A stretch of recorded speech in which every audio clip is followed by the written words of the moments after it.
जय माता दी, जय मां ललितांबिका। कैसे हैं आप सभी? मैं उम्मीद करता हूँ आप सभी स्वस्थ होंगे और आनंदित होंगे। भगवती जगदम्बा की कृपा आप और आपके संपूर्ण परिवार पर निरंतर बरस रही होगी।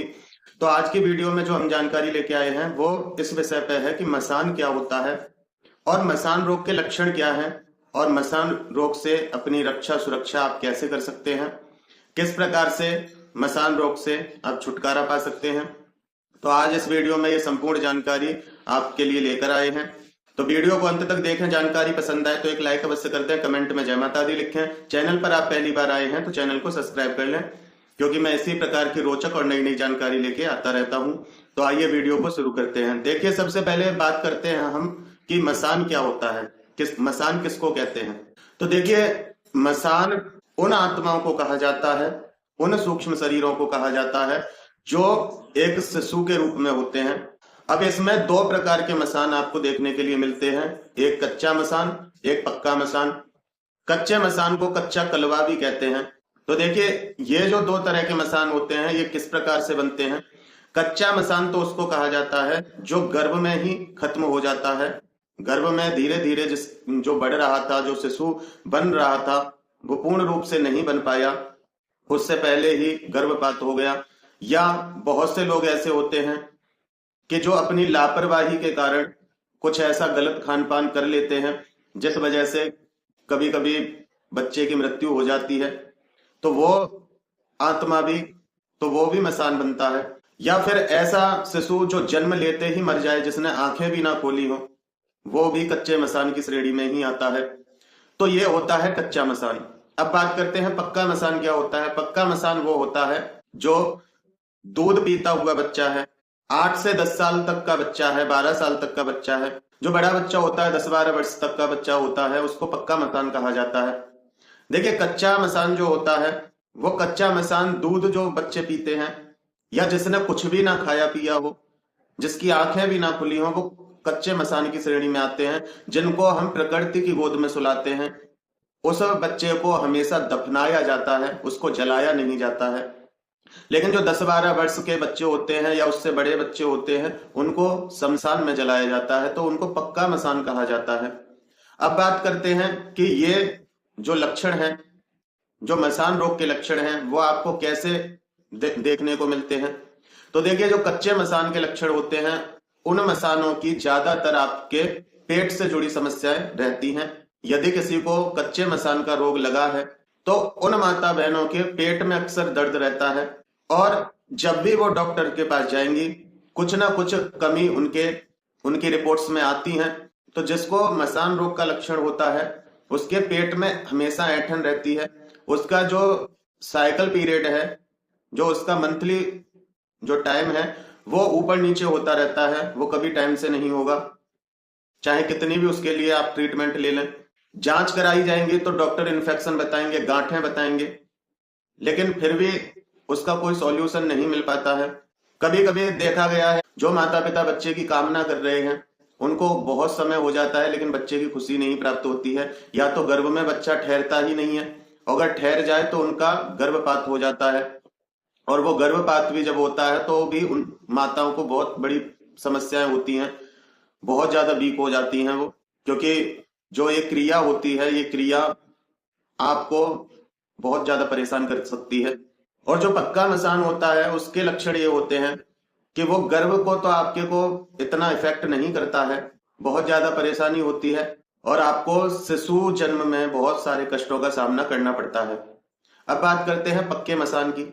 तो पक्का मसान यदि किसी पे क्रिया है, मसान क्रिया है किसी पे, तो उस व्यक्ति के कंधे हमेशा भारी रहते हैं, उसके भी पेट में दर्द बना रहता है, पेट से संबंधित समस्या उसे रहती हैं, सिर भारी रहता है, चिड़चिड़ापन रहता है, किसी की बातें अच्छी नहीं लगती, अकेले रहने का ज्यादातर मन करता है कि हम अकेले में रहें। ज्यादातर देखा गया है कि अंधेरे रूम में ज्यादा रहने का मन करेगा, लोगों से दूर रहने का मन करेगा, कोई कुछ कहेगा तो गुस्सा आता है, चिड़चिड़ापन होता है और शरीर से बहुत ज्यादा दुर्गंध आती है, आलस्य बना रहता है, कुछ करने को मन नहीं करता, चाहे आप कितना भी खा लें लेकिन आपका पेट नहीं भरता, पूजा करने का मन नहीं करता। तो इस प्रकार के जब ये लक्षण होते हैं तो ये मसान क्रिया के लक्षण होते हैं। लेकिन जो कच्चे मसान के लक्षण हैं वो मैंने आपको बता दिए, वो ज्यादातर आपके गर्भ के बच्चे को इफेक्ट करता है, आपके गर्भ को इफेक्ट करता है। अब ये रोग लगते कैसे हैं, इनके बारे में भी हम जान लेते हैं। तो देखिए, जो कच्चे मसान का जो रोग है वो तो ज्यादातर इसलिए लगता है क्योंकि आपने देखा होगा कि जब छोटा कोई बच्चा होता है जिसने अपनी आंखें भी नहीं खोली हैं, तो उस बच्चे को हमेशा प्रकृति की गोद में सुला दिया जाता है, उसको जमीन में गाड़ा जाता है किसी पानी के किनारे। कोई भी माता बहन यदि वहां बाथरूम वगैरह कर लेती हैं उसी जहां पे वो बच्चा गड़ा हुआ है वहीं पे, तो भी वो क्रिया उसके साथ चल जाती है। या उसका पैर पड़ जाता है तो भी वो क्रिया वहां से साथ में हो जाती है। तो इसका समाधान आप यदि किसी अच्छे विशेषज्ञ से बात करेंगे, किसी अच्छे जानकार से बात करेंगे, तो वो आपका उतारा करते हैं और उतारा करके आपको इस प्रॉब्लम से निजात दिला देते हैं, इस प्रॉब्लम से आपको छुटकारा दिला देते हैं। तो इसलिए यदि आपको इस प्रकार की कोई समस्या है तो आप किसी अच्छे जानकार से इस विषय में बात कर सकते हैं। इसका उतारा होता है और उतारे के रूप में आपसे इस शक्ति को दूर किया जाता है। अन्यथा जो कच्चा कलवा जो होता है, मसान जो होता है, वो आपको ज्यादा वैसे इफेक्ट नहीं करता, बस वो केवल आपके गर्भ से मतलब रखता है और आपके शरीर के रक्त से मतलब रखता है, क्योंकि उसका खाना पीना यही है। लेकिन जो पक्का मसान है उसके लक्षण मैंने आपको बता ही दिए हैं कि उसके ये लक्षण होते हैं। उसको आपके गर्भ से इतना मतलब नहीं होता है, उसे आपसे मतलब होता है, आपके शरीर से मतलब होता है। वो सबसे आपको अलग रखना चाहता है, वो सबसे आपको दूर करता है। तो कच्चा मसान इस प्रकार से आपके साथ लग सकता है। अगर इस प्रकार से आपके साथ लगा है तो आप कुछ उपाय करके भी आप इस क्रिया से बच सकते हैं, आपकी रक्षा होती है। और जो आपको गोद भरने में, कोख भरने में जो भी आपको समस्या आ रही है वो आपकी दूर हो जाती है और आप स्वस्थ बच्चे को अपने जीवन में प्राप्त कर पाते हैं, एक स्वस्थ बच्चे को आप जन्म दे पाते हैं। तो इस प्रकार होता है। लेकिन यदि ये क्रिया किसी ने आपके साथ लगाई है तो उसके लिए आपको इस क्रिया को हटवाना होता है। इसके उतारे वगैरह होते हैं जिस प्रकार मैंने आपको बोला। तो इसके लिए आप किसी जानकार से इसका उतारा जरूर कराएं।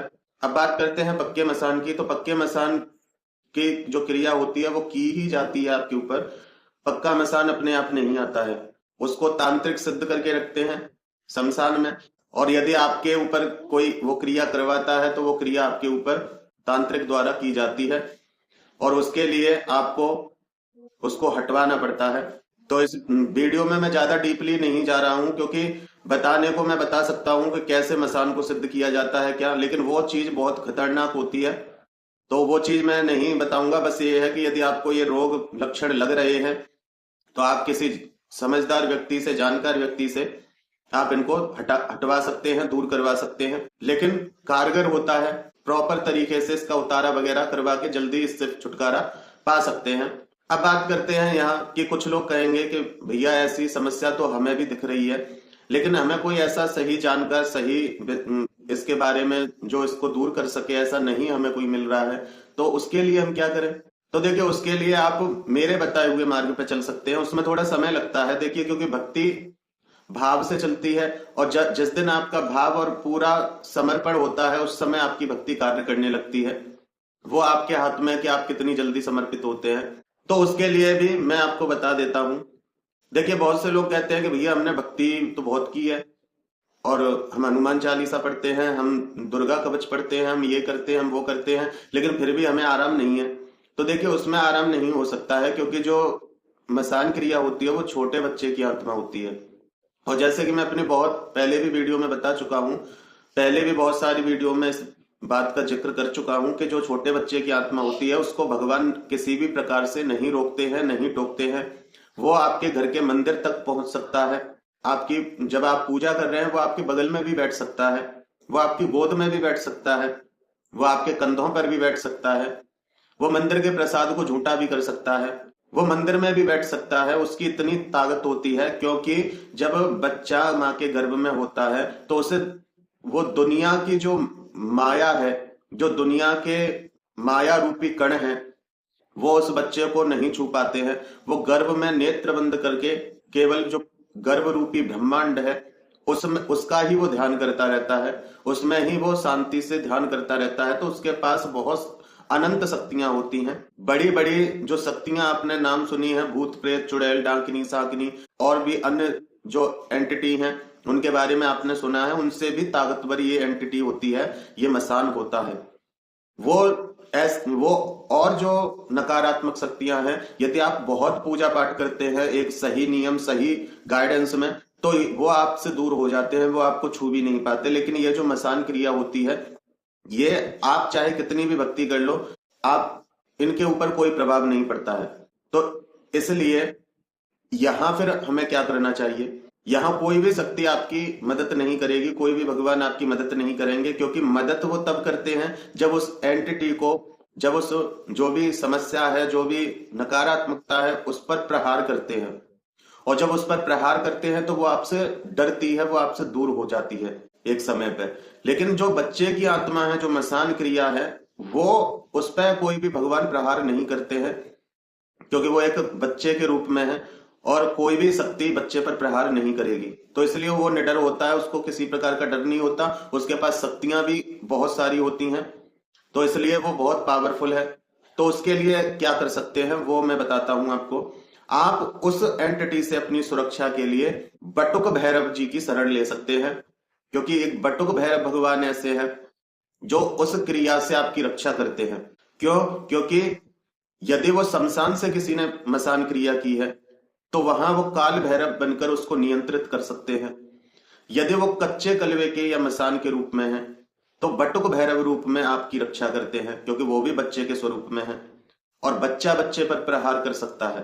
तो इसलिए आप बटुक भैरव की शरण ले सकते हैं। आप बटुक भैरव का कवच पाठ कर सकते हैं। अभी 1-2 दिन पहले मैंने वीडियो डाली थी, आप उस कवच का पाठ कर सकते हैं। कवच डिस्क्रिप्शन बॉक्स में है, आप वहां से देख सकते हैं, नहीं तो आप गूगल से भी देख सकते हैं, या आपके पास भैरव कवच की पुस्तक आपको प्राप्त हो जाए तो भैरव कवच में आपको वो प्राप्त हो जाएगा। 3, 5, 7, 11 इस प्रकार से आप उनके पाठ करते रहे, आपकी सुरक्षा होगी। और आप जो प्राप्त करना चाहते हैं, आप किसी शिशु की कामना कर रहे हैं और वो आपकी नहीं पूर्ण हो पा रही है, तो उसमें भी काफी आपको मदद मिलती है। और जब आप गर्भ धारण कर लेते हैं तो भी आपकी रक्षा होती है, यदि आप पाठ करते रहते हैं। तो इसलिए आप बटुक भैरव जी का सहारा ले सकते हैं। बटुक भैरव की कृपा से आपकी ये समस्या, थोड़ा समय लगेगा लेकिन धीरे धीरे खत्म हो जाती है। और यदि जिन लोगों को जल्दी इसका लाभ चाहिए, जिनके पास ऐसा कोई जानकार है जो इस क्रिया से आपको बचा सकता है, जल्दी से आपकी इस प्रॉब्लम को दूर कर सकता है कम टाइम में, तो आप उनसे जाके सही प्रकार से अपने उतारे और इसकी काट करवाइए और अपने जीवन में आगे बढ़िए। तो आज की वीडियो में ये संपूर्ण जानकारी थी मसान क्रिया के विषय में। मैं उम्मीद करता हूं कि आपको मेरे द्वारा दी हुई जानकारी समझ में आई होगी और पसंद आई होगी। जानकारी पसंद आई है तो एक लाइक अवश्य कर दें, कमेंट में जय माता दी लिखें। चैनल पर आप पहली बार आए हैं तो चैनल को सब्सक्राइब कर लें। फिर मिलते हैं एक ऐसी ही नई और रोचक जानकारी के साथ अपनी एक अगली वीडियो में। तब तक अपना और अपने परिवार का ध्यान रखें, भगवान की भक्ति करें, निरंतर भक्ति करें और भक्ति पथ पर आगे बढ़ते रहें। जय माता दी, जय मां ललितांबिका।